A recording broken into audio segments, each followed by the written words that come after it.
Hello everybody and welcome to Storm Raids, and today I'm going to be talking about some more new release books that are coming out in January, and these are going to be mostly mystery. Some will be like maybe a little bit mystery thriller, but mostly they're just mystery because that's the kind of books that I'm interested in, and so that's the ones that I look up. And so the first book I have is an anticipated book. Not all these are like exactly anticipated. They're just ones that I know that's coming out, and I wanted to put them in front of you all in case you're like me and like mystery books. This one is anticipated because it is The Dog Across the Lake by Krista Davis, and it is the Paws and Claws Mysteries number 9. And so I'm always excited whenever there's a new Paws and Claws book because it's one of my favorite series. I love this series. It's set in Wagtail, and it's a pet-friendly and a pet-centric town. So, like, the hotels cater to the pets, the dinner establishments cater to the pets. Everything is centered around, like, the pets and stuff. So you can bring your pets with you on a vacation and enjoy and not have to worry about leaving your pets behind, which I think is kind of cool. And it says that Holly Miller is looking forward to finally taking a few days to relax. Enjoying an early morning on her terrace, she spots an unfamiliar reddish gold pooch across the lake. She's intrigued, but never expected to find the very same dog smiling at her in bed when she wakes up the next morning. Trixie and Twinkle Toes appear to accept this cute stranger, but Holly doesn't know to whom he belongs. Oma thinks the dog looks familiar, and it turns out that Wayward Pooch belongs to Holly's cousin Josh. Holly knew her cousin well as a child, but she hasn't seen him in over a decade. He's camping with his girlfriend across the lake. Holly returns the cute dog to Josh's campsite twice, but the second time Josh and his girlfriend are nowhere to be found. Instead, a guest at Sugar Maple Inn is dead in their tent. Now it is up to Holly and Trixie to suss out a sneaky killer. And so yeah, that one sounds good. And Trixie always seems to be able to sniff out those dead bodies. she's a good dead body finder, which Holly is not really does not really care about that very much. But yeah, usually when when Trixie goes like missing, or she can't find her, or she's wandered off a little bit, she's always worried that that's what's going to happen whenever she finds her dog. So, but yeah, I really like this series. It's a lot of fun. And it comes out January 2nd, because I always forget to almost say that. So, from Berkeley. And so yeah, not too much longer and that one will be out. And then one from somebody I've never heard of before, but I will admit that this one went on my list just because it is set in Missouri. I don't find a lot of books that are set in Missouri, and this one sounded kind of cool. So it is called The Ascent by Adam Plantinga. I'm probably butchering that last name.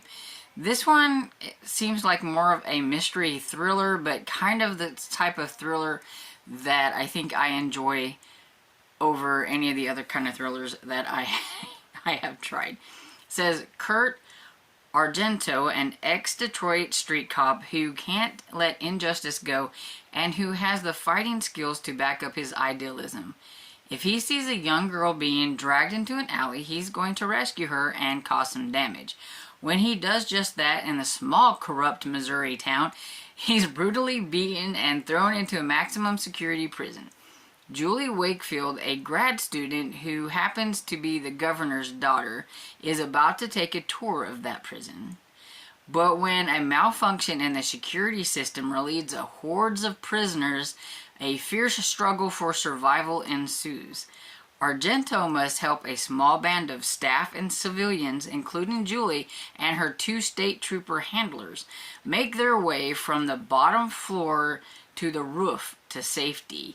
All that stands in their way are 6 floors of the most dangerous convicts in Missouri.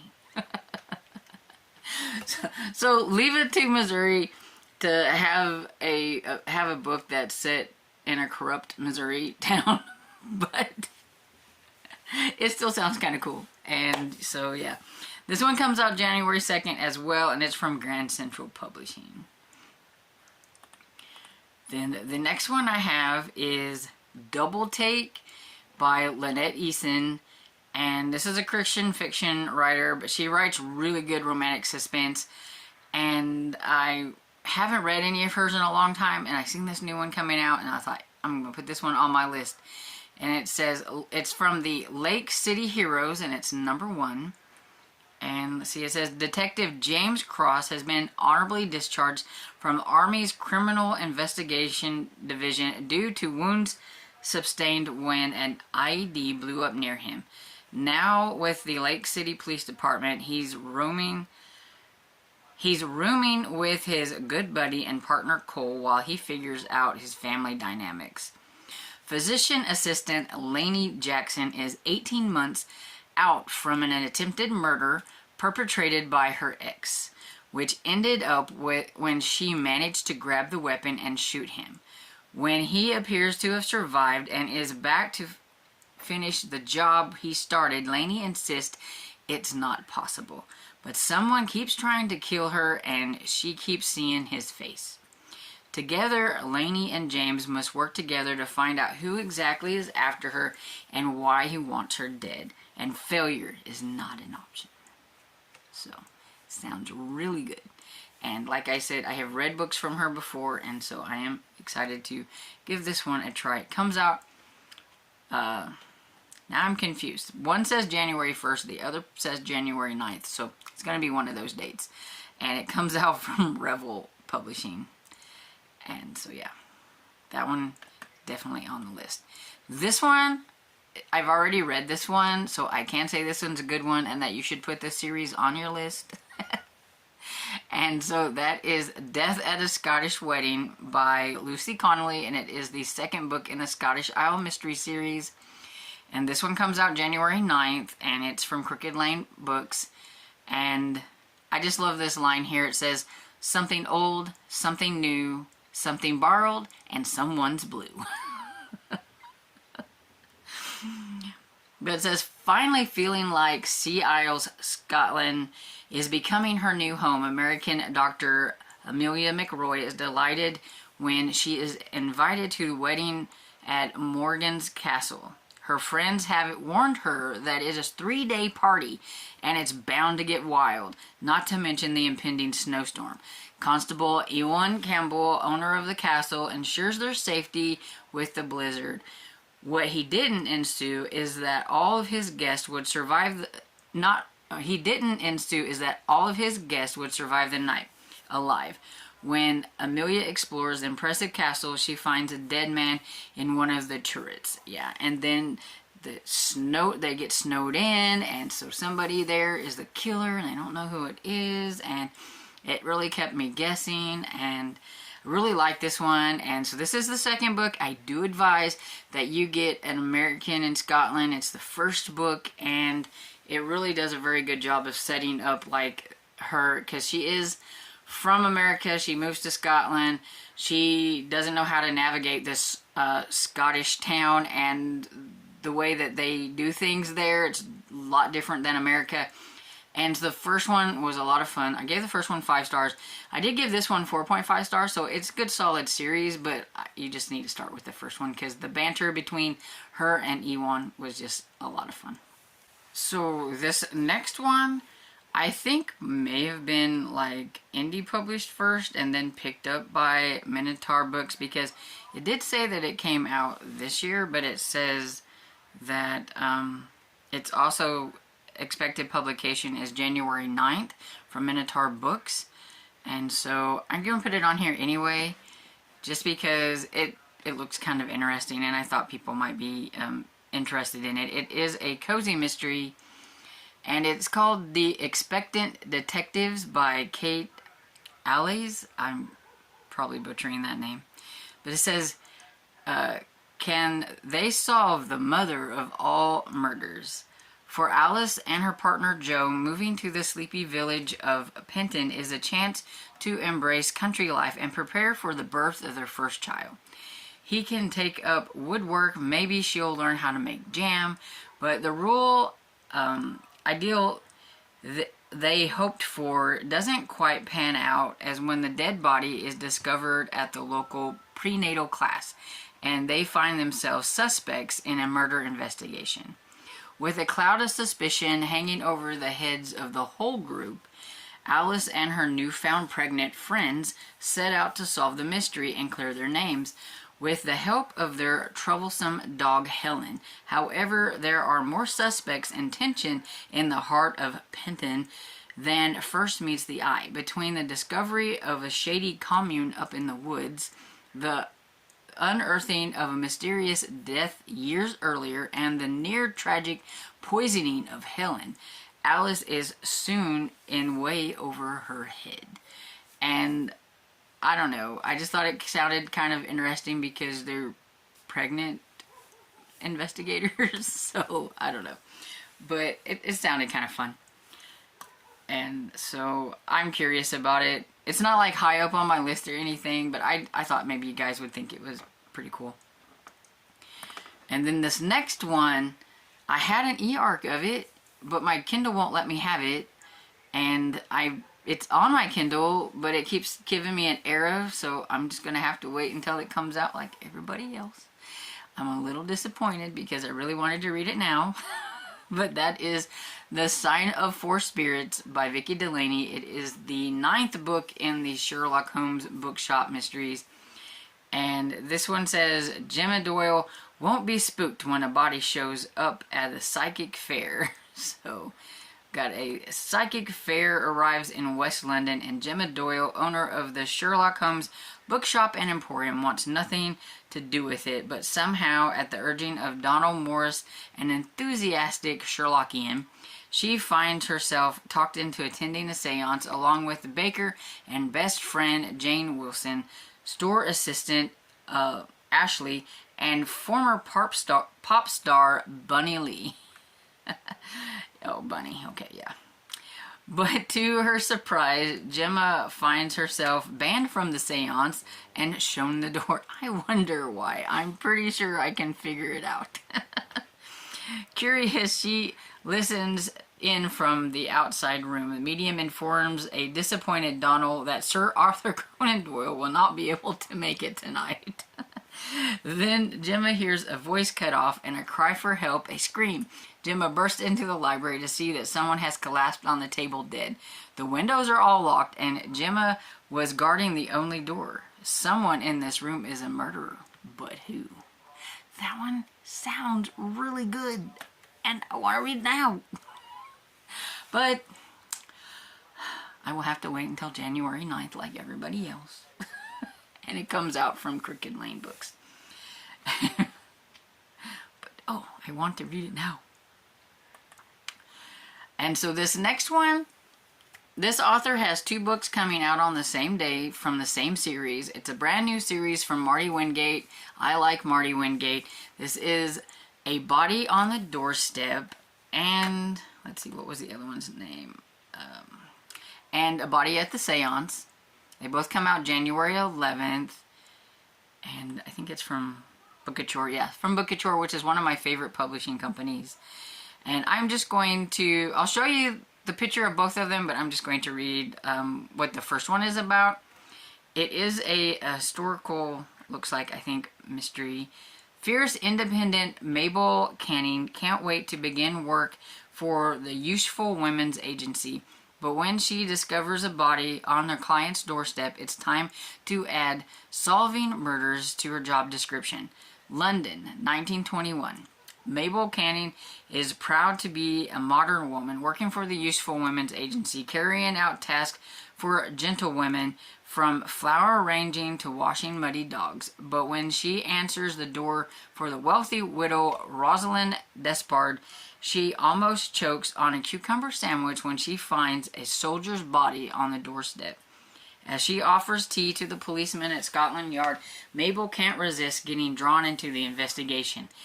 Who was the mysterious dead man, and why was he holding a letter for Rosalind written by her husband on the day he disappeared? As Mabel hunts for clues, she joins forces with Rosalind's handsome brother, former detective Park Winstone, and his adorable terrier Gladys. But when Mabel suspects she's being followed, the detective duo knows that time is running out for the killer before the killer strikes again. As she investigates, Mabel discovers that dusty old photographs help her reveal the soldier's true identity. But as she gets closer to uncovering the young man's murderer, she knows she's also one step closer to danger.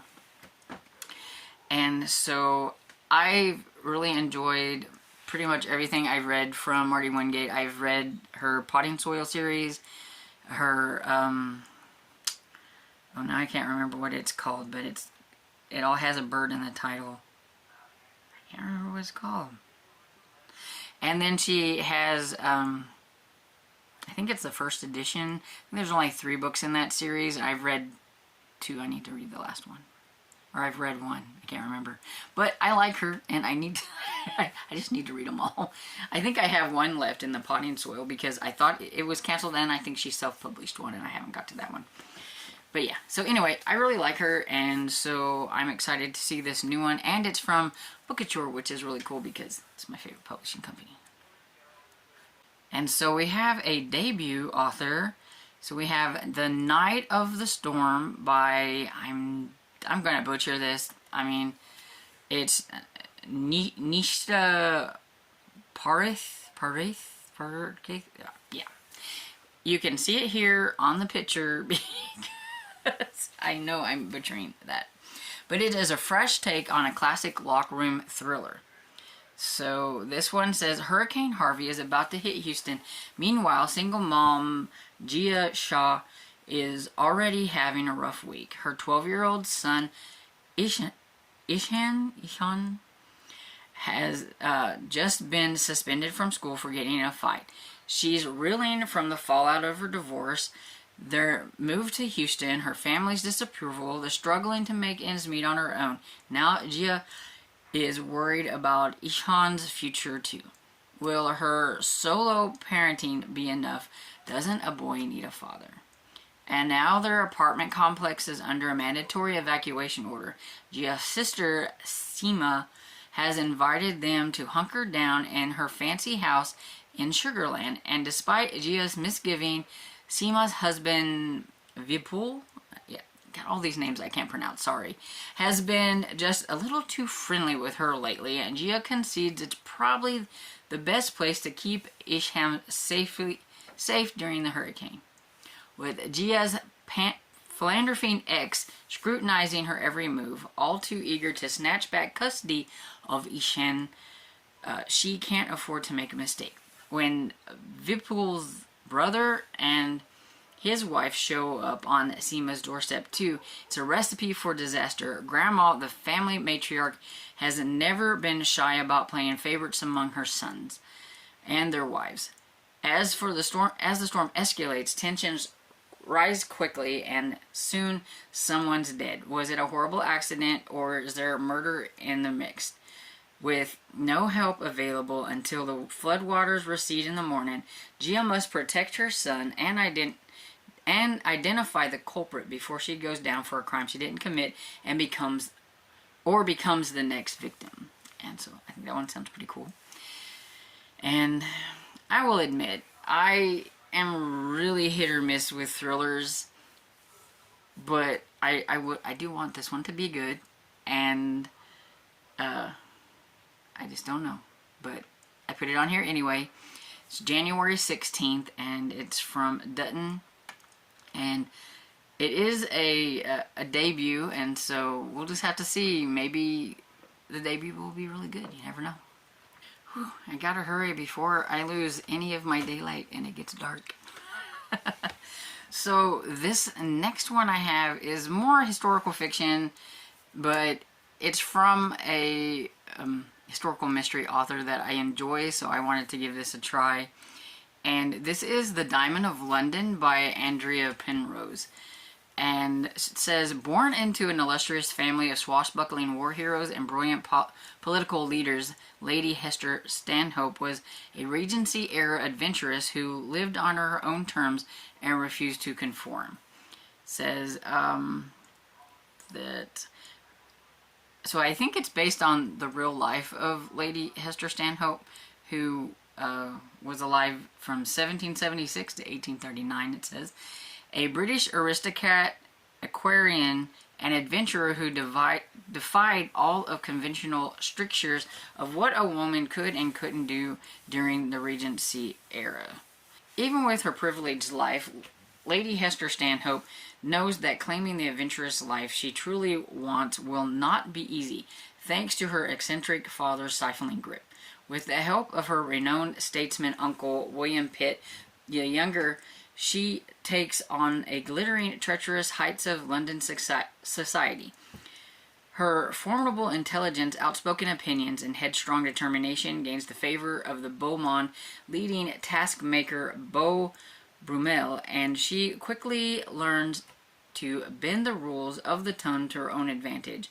And as her uncle's hostess, she astutely uses her skills to preside over and give advice to the most influential figures of her day, rising to a position of unequaled in society. And I don't know, I think it sounds interesting. I'm a little hit or miss with historical fiction, so you know, I am up to giving it a try because I do like the author and everything. So let me know what you think, because I'm curious. And then the next one I have is another historical one, and it is called The Wharton Plot, and it's by Maria Federiks. Federiks? I think I'm saying that right. I don't know. But it says, okay, so this novel follows the renowned novelist Edith Wharton in the twilight years of the Golden Age in New York as she tracks a killer. New York City, 1911. Edith Wharton, almost equally famed for her novels and her sharp tongue, is bone-tired of Manhattan. Finding herself at crossroads with both her marriage and her writing, she makes the decision to leave America, her publisher, and her loveless marriage.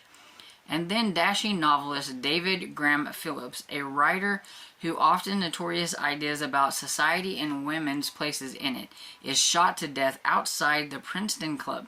Edith herself met the man only once when the two formed a mutual distaste over tea in Palm Court of the Belmont Hotel. When Phillips is killed, Edith's life takes another turn.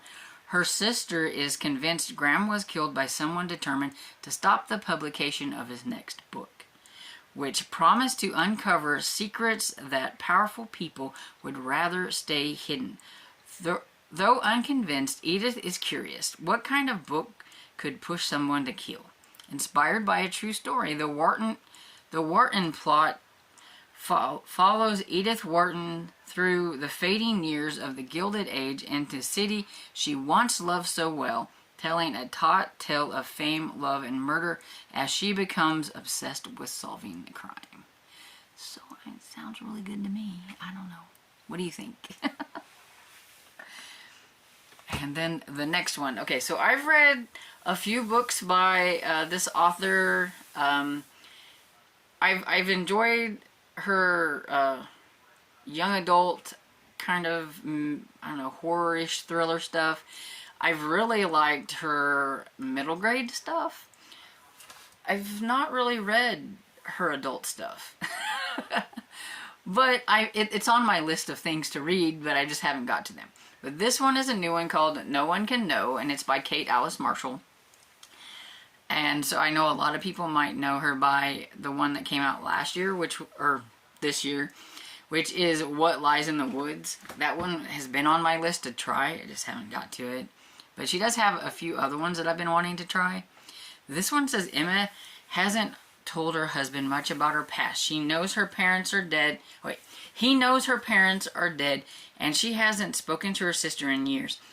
Then they lose their apartment, her husband gets laid off, and Emma discovers she's pregnant. That's when Emma confesses that she has one more asset, her parents' house, which she's owned jointly with her estranged sisters. They can't sell it, but they can live in it. But returning home means that Emma is forced to reveal her secrets to her husband, that the house is not a rundown farmhouse, but a stately mansion, and that her parents died there, were murdered, and that some people say Emma did it. Emma and her sisters have never spoken about what really happened that night. Now her return to the house may lure her sisters back, but it will also crack open family and small town secrets lots of people don't want revealed. As Emma struggles to reconnect with her old family and hold together her new one, she begins to realize that the things they have left unspoken all these years have put them in danger again. And it sounds interesting. It's a thriller. It also says horror, so I don't know how horror it might be.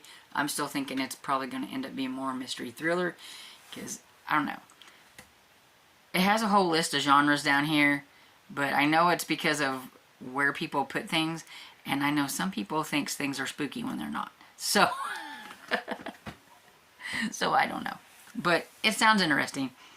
Comes out January 23rd, and it's from Flatrion Books, and which reminds me that I think I forgot to say that the Wharton book came out January 23rd from Minotaur Books.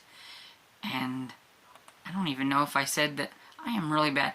The Diamonds of London also comes out on the 23rd from Kensington. I think I forgot to say anything about that on all of them. Sorry. And let's see. So this next one is called What Happens in Montana. It's by Kim McCullum. A ghost antics, a harrowing moose chase, a hypnosis session, and smuggling booze leads to spilled secrets and betrayals, but do they also lead to murder?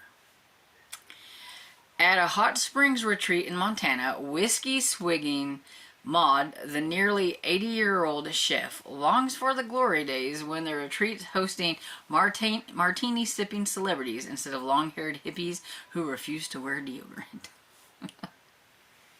Then we have Brooke, feisty, adventurous, and a bit reckless, proposes a reunion at the retreat with her best friends to get away from the chaos of her life with the teenagers and the emotional aftermath of her postponed wedding.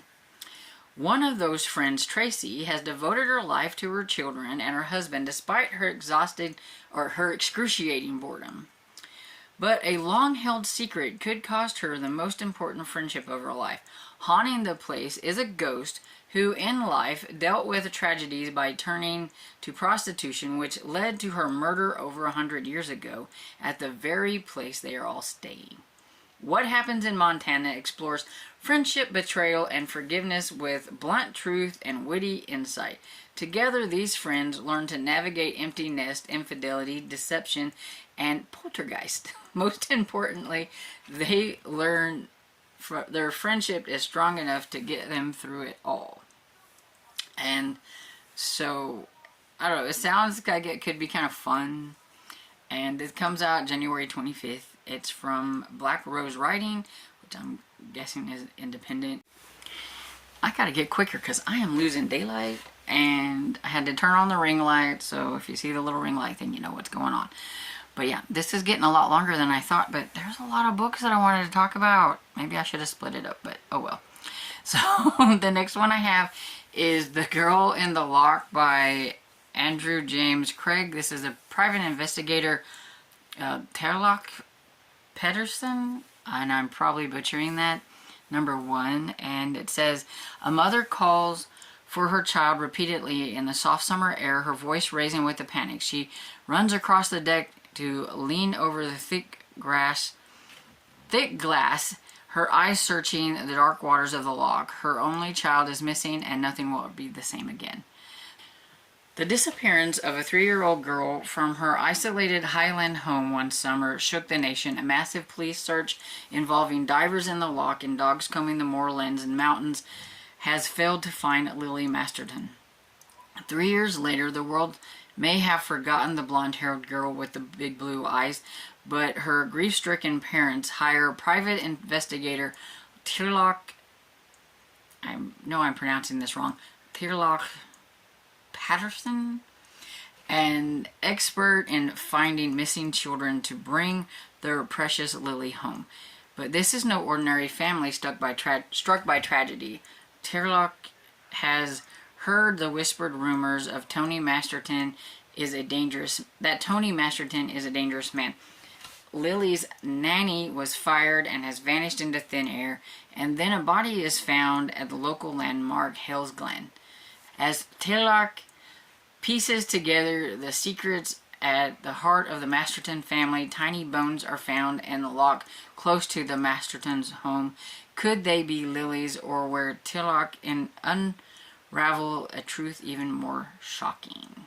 And it's the first in a series. It sounded pretty interesting. It is set in Scotland, and that's kind of a buzzword for me, and so I want to read this one. And it comes out January 26th, and it's from Storm Publishing. I like that publishing company's name. Then I have probably my one and only really kind of like horror book on here, but I think it's a horror mystery thriller, so that's why it's on here. But it says it's called Midnight on Beacon Street by Emily Ruth Verona, and it says October 1993, one night, one house, one dead body. When single mom Eleanor Mazinski goes out for a much-needed date night, she leaves her 2 young children, sweet, innocent 6-year-old Ben and precocious, defiant 12-year-old Mira, in the capable hands of their sitter Amy. The quiet 17-year-old is good at looking after children, despite her anxiety disorder. She also loves movies, especially horror flicks. Amy likes their predictability. It's calms the panic that threatens to overwhelm her.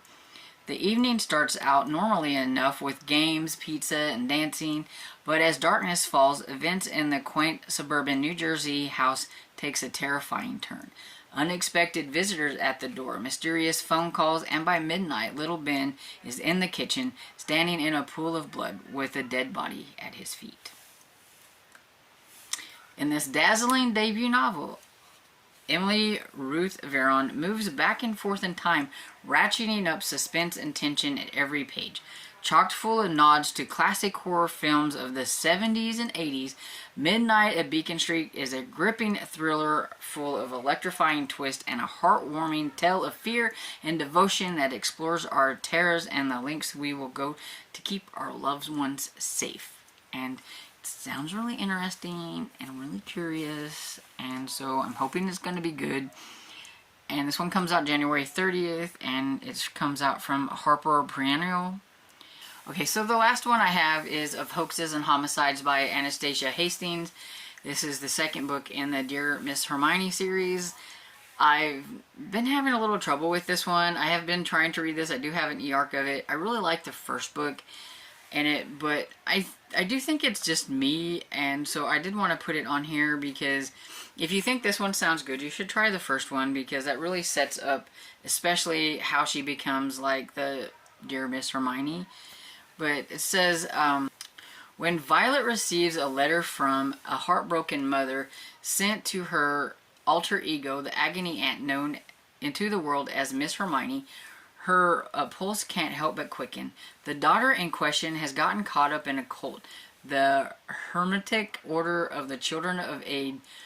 Rumors of human sacrifices and mystical doings, and a ghost in the ruined abbey where the children pray, have gripped the public's conscience, helped along by a series of novels about the group written by the mysterious Count Orlando, and clearly this girl has fallen prey. Miss Hermione's investigation soon collides with very real life when Violet discovers that the runaway daughter in question is Sephora's dearest friend, Margaret. Violet sets off to the children's compound in Nottingham to convince her to return to London, but with the dashing but frustrating Eli Marsh running around, and a member of the children found poisoned to death, Violet and Sephora, along with their ever-trusty housekeeper Bunty, may have more intrigue than they can manage. Sounds good, right? Okay, except for I was about like 20% into it, and it was just really boring. And so I'm like, maybe I don't like the cult aspects, or it just hasn't gotten into it. It's just on the back burner for now. I still want to read it, but I think maybe I just wasn't into it at that moment. And I have decided that if I'm not into something at that moment, just to put it to the side. So it's still up for grabs, and I hope it's going to be good because I really did like the first one. But, and it sounds really good. So maybe I just haven't gotten to the good part yet. But you know me, I hate it whenever it's really slow at the beginning and everything. But yeah, there were so many like mystery books and things like that that I wanted to put on this list. But as you can tell, this list is really long already. I even had to cut out some because the video was getting too long. Maybe I should have split it up and did like 2 parts. But yeah, there's just so many good books coming out in January, and let me know if you know of any that I didn't talk about that you're excited for in January. Leave me a comment down below, and I hope you enjoyed this video, and if you did, please give it a thumbs up and subscribe, and I will see you all in the next video. Bye!